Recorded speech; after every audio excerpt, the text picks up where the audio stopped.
বাড়ি লতিরাজ কচুর জমির পরিচর্যা। কিভাবে বাড়ি লতিরাজ কচু একের জমির পরিচর্যা করবেন।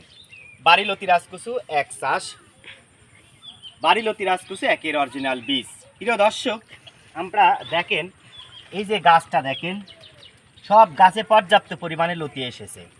তো যাই হোক, যারা বাড়ি লতিরাজ কচু এক চাষ করেছেন দেখবেন এমন পাতাগুলো মারা গেছে। আপনারা এভাবে টান দিয়ে পরিষ্কার করে রাখবেন, জমির বাইরে ফেলে দিবেন। ভুলেও কিন্তু আপনারা এই সুস্থ বা সবুজ পাতাগুলো আপনারা ভাঙবেন না। যে পাতাটা একমাত্র মারা গেছে সেই পাতাটাই আপনারা পরিষ্কার করে রাখবেন, এই সিস্টেমে রাখবেন।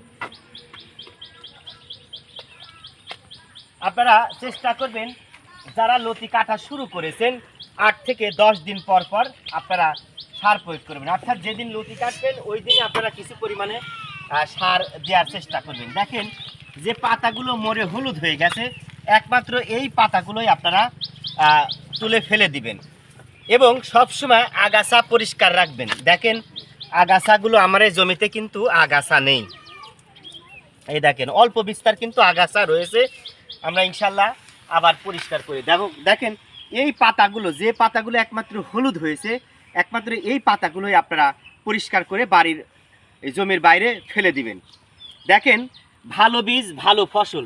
দেখেন প্রত্যেকটা গাছে প্রচুর পরিমাণে কিন্তু লতি এসেছে। প্রিয় দর্শক, যারা বেশি করে বাড়ি লতিরাজ কচু এক চাষ করতে চান আপনাদের আমন্ত্রণ জানাবো সরে জমিনে এসে চারা বা বীজ দেখে চারা সংগ্রহ করার আপনাদের অনুরোধ করা যাচ্ছে।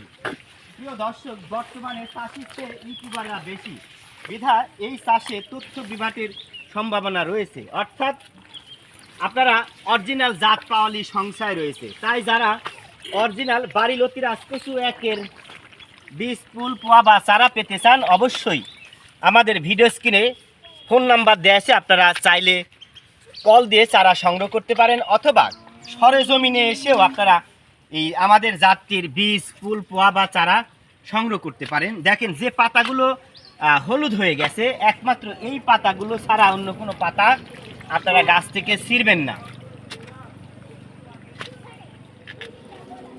দেখেন প্রচুর পরিমাণে কিন্তু লতি এসেছে গাছে, প্রত্যেকটা গাছে অসংখ্য লতি এসেছে। দেখেন এই গাছটা যদি আমরা দেখাই, মোটামুটি দেখেন কত লতি এসেছে সব গাছে কিন্তু, এবং লতিগুলো দেখেন মোটামুটি 1 হাতের উপরে হয়ে গেছে।